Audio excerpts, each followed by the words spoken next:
Akira Tendou embarks on his new job in the bustling office of a production company. The vibrant atmosphere promises endless opportunities, and he's eager to leave his mark on the world. As he starts to acquaint himself with his coworkers, fate intervenes when he accidentally bumps into a striking woman named Saori Otori, an encounter that ignites an instant infatuation. Chivalrously, he helps her retrieve some fallen items. After a day's work, Akira and his colleagues gather for an after-hours meal, indulging in beer and delectable cuisine. Conversations flow, bonds are forged, and Akira shares his past rugby exploits. Throughout the evening, his eyes often seek out Saori, fueling his determination to win her heart. However, as the night deepens, Akira's excitement dims when he realizes his coworkers are returning to work, thrusting him into an unexpected all-nighter on his very first day. The pattern repeats itself the following night, leaving him drained and sleep-deprived. After enduring 2 years of such grueling conditions, Akira begins to lose himself in the unrelenting demands of his exploitative company. Neglecting self-care, he barely remembers the last time he took a bath. Amidst the turmoil, Saori remains his sole solace at work, yet even that comfort shatters when he discovers she is the boss's mistress. Filled with despair, he sinks into a mentally troubled state.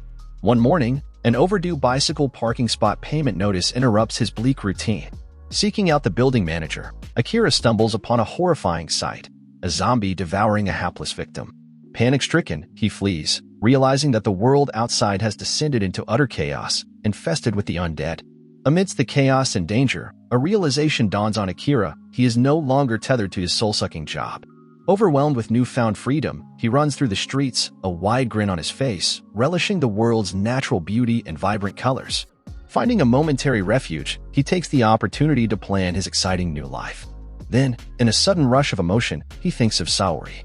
Determined to confess his feelings, he races on his bike through the desolate streets, witnessing the grim transformation of the world. Upon reaching Saori's home, he is met with a heartbreaking scene. She has succumbed to the zombie plague. Though saddened by her condition, he confesses his love, bids her farewell, and flees. With a renewed sense of purpose, Akira collects a notebook to use as a list of 100 things he yearns to experience before facing the same grim fate as the world around him. Overnight, he experiences a nightmare about work, but upon waking up, he's elated to realize that he no longer has to endure the daily grind. Taking advantage of his newfound freedom, he dedicates the day to cleaning his neglected apartment, which had become a mess during his tenure at the company. After his cleaning spree, he takes a well-deserved break to savor a refreshing cold beer. The sensation of unwinding with a drink after a day's toil is unparalleled, and he relishes every sip. While enjoying his brew, he tunes into the news, only to discover that the global situation is deteriorating rapidly. Setting aside the grim updates, he resolves to spend the day indulging in relaxation and more drinks. However, as he reaches for another beer in the fridge, he realizes he's run out. Determined to replenish his supply, he embarks on a beer run. Faced with a stairwell teeming with zombies, he opts for a riskier descent via the pipes. Along the way, he encounters his neighbors, alarmed by his presence, who offer refuge in their place for safety.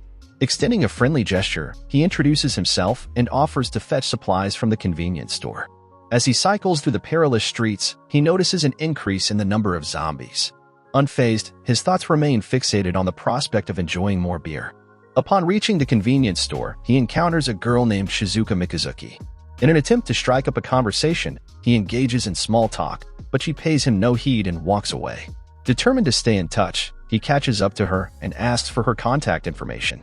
She, however, takes the opportunity to chastise him for risking his life for beer, a non-priority in their grim reality. She declines to share her contact details with someone who fails to prioritize survival. Just as zombies encroach upon the store, a car crashes in, providentially saving them from the horde. Shizuka pulls him to safety just in the nick of time. Akira, unable to express his gratitude, watches as she swiftly pedals away on her bike. Respecting Shizuka's advice, he ponders whether he'll ever cross paths with her again. With his bike now broken due to the car's impact, he stumbles upon a moped at the roadside. However, he realizes he doesn't have to settle for a moped and upgrades his mode of transportation to a motorcycle. Returning home via the pipes, he stops to greet his neighbors once more, intending to invite them for some beer. To his dismay, their absence suggests that the zombies have reached them. Spending the night drinking alone, he reflects on his life, pondering the uncertainty of his future. He proceeds to fill out his bucket list, crossing off completed items and adding more goals. For now, he reaches a total of 33 aspirations. Switching to a different perspective of the same day, we observe the life of Shizuka. She begins her day early, diligently working on her fitness routine while listening to emergency broadcasts. Ensuring she takes all daily supplements, she carefully outlines her priorities and studies the various types of zombies on the city streets. Recognizing the need for supplies, she plans a shopping trip, meticulously mapping out the safest parts of town and heading to the best store. While shopping, she encounters a tempting dessert but decides it's not a priority and passes it by. It's during this excursion that she crosses paths with Akira. Surprisingly, Shizuka had placed a camera outside before entering the store, giving her advanced knowledge of the unfolding events. This foresight is what allowed her to save Akira from the oncoming truck, underscoring her strategic prowess. After returning home, she revels in her accomplishments for the day and reviews the footage from her camera, observing Akira's carefree demeanor. A thought crosses her mind, perhaps she too should allow herself moments of relaxation. We shift our focus to a poignant scene where a young girl is sobbing, bewildered by the tragic turn of events. She finds solace in the comforting presence of Sho. However, Sho's responsibilities beckon him away as he's urgently called for business.